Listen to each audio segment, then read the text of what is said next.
In this session, we're going to discuss a problem in beam theory, which involves determining the equation of the deflected shape of a simply supported beam subject to a uniform load. From simple statics, we know that the reactions are given by QL over 2, where Q is the load per unit length and L is the length. So the total load on the beam is Q times L, and that's evenly distributed to the two supports. So now, in order to compute the deformed shape, we're going to use Euler-Bernoulli beam theory, which states that the second derivative of the deflected shape is equal to the moment divided by the bending stiffness of the beam, EI. E being the elastic modulus and I being the moment of inertia. So to solve this equation, we need to solve for the equation of the bending moment throughout the length of the beam. To do that, we analyze a section of the beam at a distance x from the support. We draw a free body diagram and we find the internal bending moment and shear. In this case, we are interested in the bending moment. In this case, we see that m as a function of x, where x is any arbitrary distance along the length, is going to be equal to QL over 2 times x, right? This force times that distance, minus QX, which is the resultant of that portion of the distributed load, times the distance to the cut, which is x over 2.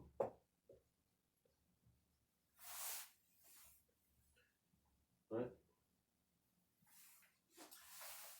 Notice this is positive because it opposes that moment. This is negative because it goes in the same direction. So basically we're trying to find what is the internal moment inside the beam that needs to resist these two moments induced by external forces.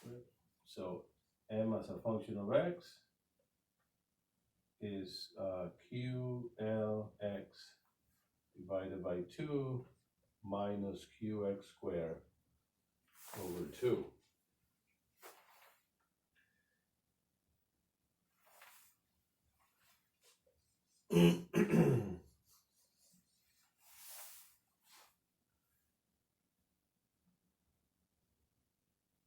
We can quickly verify that the moment at the center of the beam, which is the maximum bending moment, has to be QL squared over 8. If we substitute here L over 2, we get QL squared over 4 minus QL squared over 8.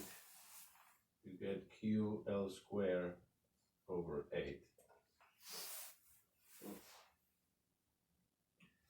And it's positive, which basically tells you that the curvature of the deflected shape is a positive curvature. Basically means it opens up like that, which makes sense. Okay, so we take this moment and put it in here, and in order to solve for y, we have to just integrate twice. Basically, we integrate once and we get dy dx. It's QL x squared over 4 minus Q x cubed divided by 6 plus a constant of integration, and all of this divided by EI. We integrate again, and we find Y, which is the deflector shape, equals to QL x cubed over 12 minus qx to the fourth divided by 24 plus c1 times x plus c2, again all of that divided by EI.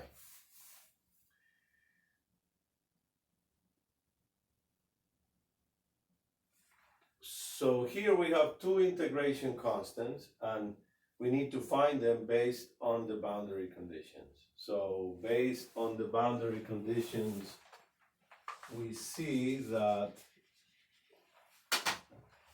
there is no deflection here, and there is no deflection here, because these are supports. Otherwise, in the center, it deforms kind of like this, but no deformation here.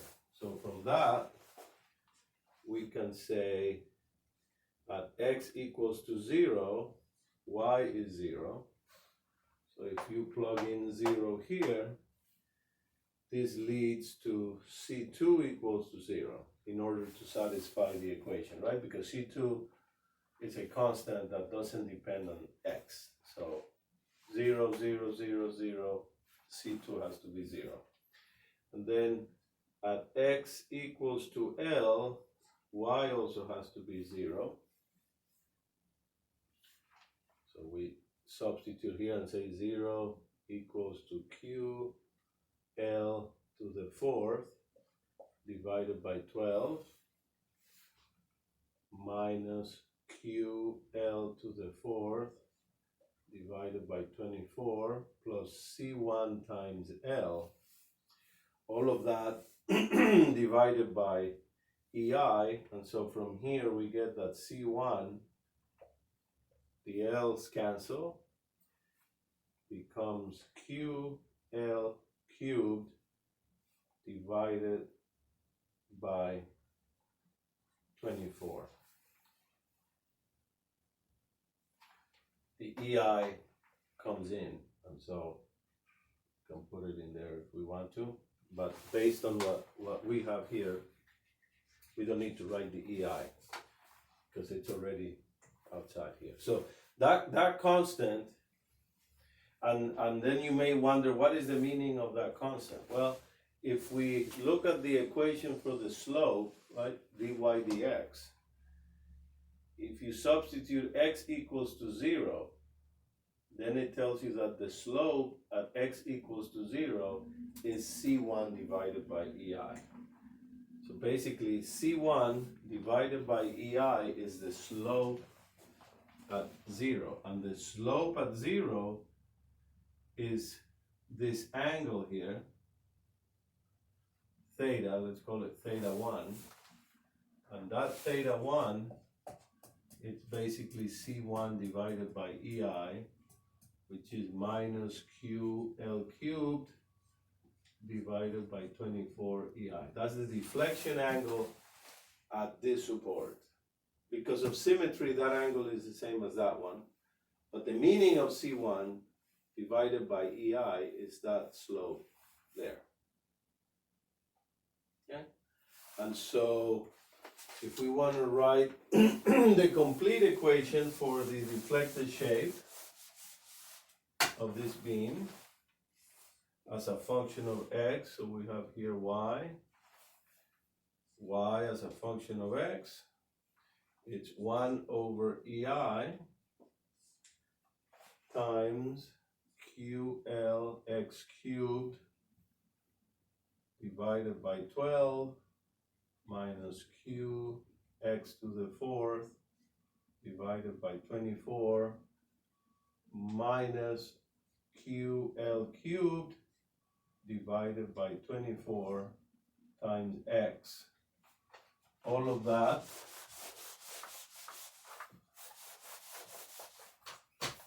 divided by EI.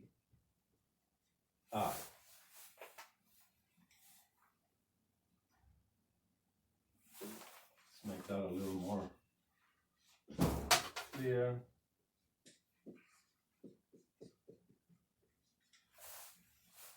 If we want to find the maximum deflection, which occurs at the center, we don't have to prove that. That's obvious by looking at the deflected shape and the load, which is symmetric, in this case for a constant EI. But if we wanted to just double check, you can set this slope equal to 0 and solve for x, and you find that it occurs at x equals L over 2 in the case that EI is uniform, right? And so, oops, wrote this twice. It's already there. So y at equals L over 2, which turns out to be the maximum deflection, delta, QL to the 4th, and then here we have 8 times 12, which is 96, minus QL to the 4th, and then here we have 16 times 24, which works out to 384, minus QL to the 4th divided by 48. If you do that sum, what you find is delta equals to QL to the 4th times 5 divided by 384 EI. And that number comes out to be negative because the deflection is down, right? And so this is the maximum deflection, and it occurs at the center of the beam. You can see that that maximum deflection depends on the 4th power of the length, which tells you that the deflection of a beam, the critical quantity is the length, because it depends on the 4th power. And then you will also see down here that it depends on the moment of inertia. And so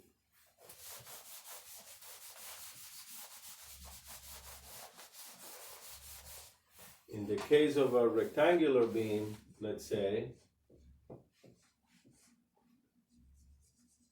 where the load is being applied this way, this is H, and this is B, so the moment of inertia is BH cubed divided by 12. You substitute that in there, and you get this result, 5 QL to the 4th divided by 384 E BH cubed divided by 12, so the 12 comes up. And you can do the fraction, but the key here is to realize that this number here becomes 5 times 12 divided by 384. That's a number, and then you have Q times L.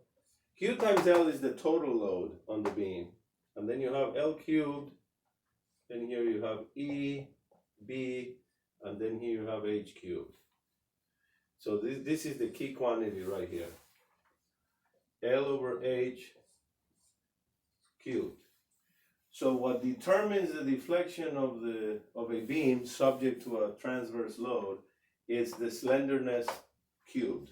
So basically the length divided by the depth of the beam to the 3rd power. So really important that you select a slenderness that's appropriate when you're doing design for deflection or against deflection, because that's the critical quantity. And usually this number in practice runs between 10 and 15. Once you go past 15, you usually start having deflection problems for many different types of structures.